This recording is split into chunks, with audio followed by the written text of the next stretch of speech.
kisah hijrah dari seorang yang sangat membenci orang-orang yang dikategorikan oleh mereka Wahabi.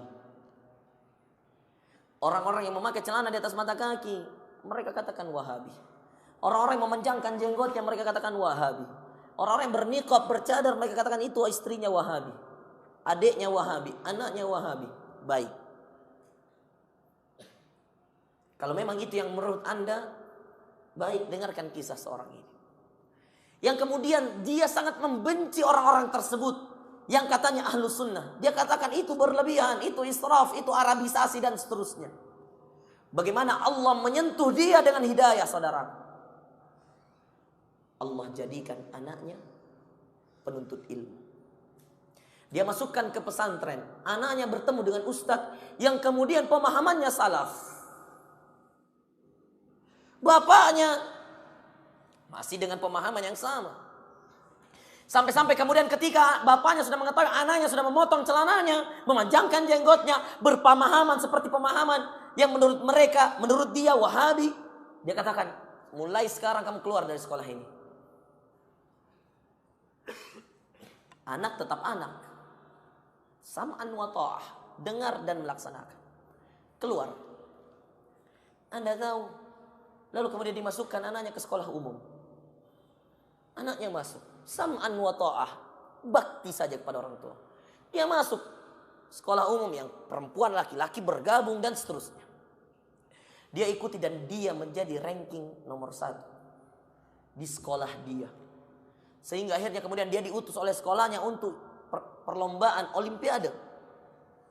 Dia ikut perlombaan mewakili sekolah dengan stylenya yang lama. Satu saja yang dia tidak ubah. Satu saja yang dia tidak ikuti orang tuanya. Apa? Stylenya, pemahamannya. Gurunya jadi respect. Sebahagian temannya mengikuti. Bahkan dia membuat kajian. Dia membuat kajian di SMA-nya. Dia membuat kajian. Tidak segan-segan dia membuat kajian. Di beberapa kali percakapan dengan gurunya, dia tidak segan-segan memberi nasihat. Meskipun terkadang dia mendapatkan celaan, hinaan, cobaan dan seterusnya, itu biasa menurut dia. Dia katakan inilah tantangan saya, berbeda ketika saya di pesantren. Dia lalui.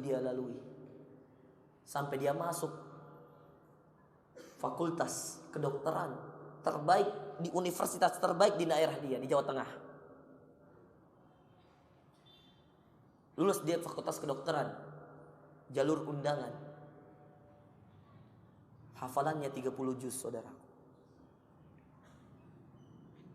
Anda mau tahu, orang yang seperti ini dia bertahan demi ayahnya.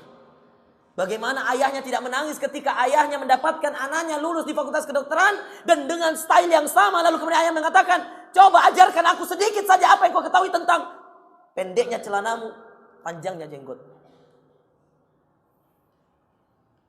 Belum menjelaskan, anak sudah menangis, lalu mengatakan jangan-jangan ini adalah pintu hidayah Allah untuk ayah.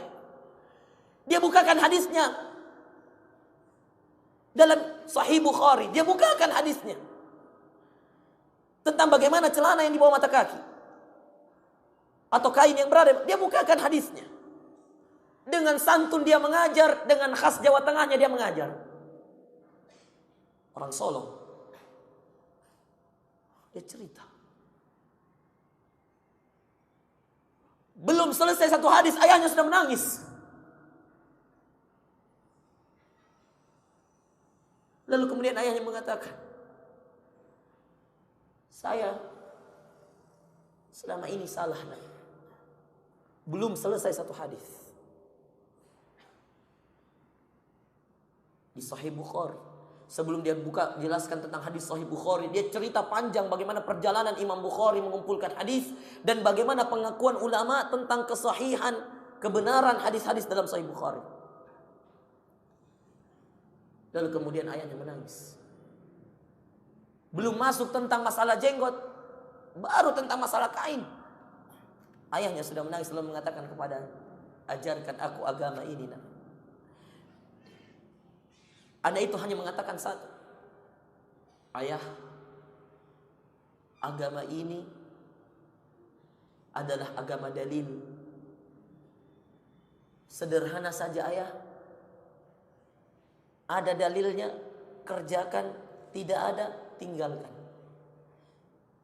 Semenjak itu, setiap kali ayahnya ingin melakukan sesuatu, dia menanyakan kepada anaknya, "Nak, saya mau begini. Saya akan seperti ini. Bolehkah? Adakah dalilnya, nak?" Anaknya langsung mengatakan, "Buka. Di Imam Bukhari dikatakan seperti ini, ayah. Hadisnya seperti ini. Ayat Al-Quran mengatakan seperti ini, ayah." Maka kemudian setelah itu, saudaraku yang dimuliakan oleh Allah, justru ayahnya adalah orang yang sangat hati-hati dalam mengerjakan sesuatu. Sumber hidayah itu kita tidak tahu. Terkadang Anda harus merelakan sesuatu yang Anda cintai untuk sesuatu yang lebih baik, karena Allah Maha mengatur. Anak yang tadinya sudah betah di pesantren masih ingin hidup di pesantren karena ayahnya yang tidak senang dengan dakwah tersebut mencabut dirinya. Dia kalau mau berontak, apa gunanya? Akhirnya tidak berbakti kepada orang tua dan tidak mendapatkan keridhaannya. Dia mengalah. Dia tinggalkan pesantren, ustadz-ustadz yang dia cintai demi sebuah perubahan. Dan Anda tahu, perjalanan dia tidak mudah. Dia harus masuk SMA, 3 tahun di sana, berikhtilat dengan wanita. Bagaimana sulitnya dia memahamkan orang-orang. Di saat yang lain celananya menjulur ke bawah, di saat yang lain tidak berjenggot. Anda bisa pahami bagaimana susahnya orang bertahan di keadaan seperti itu. Alumni pesantren masuk SMA umum, bayangkan bagaimana keadaan. Tidak terhitung berapa banyak cobaannya, berapa banyak caci makiannya. Bertahan sampai kemudian orang mengakui siapa yang baik, siapa yang buruk. Kecerdasan itu lahir bukan hanya karena kepintaran yang engkau bawa dari lahir, tetapi kecerdasan itu lahir karena ketakwaanmu. Wattaqullaha wa yu'allimukumullah. Bertakwalah kepada Allah, kata Allah dalam Al-Quran, maka Allah akan mengajarimu. Jadi kalau Anda ingin tahu bagaimana caranya menyelesaikan masalah, bertakwa. Selesai masalah. Selesai urusan duniamu, kelar urusan akhirat.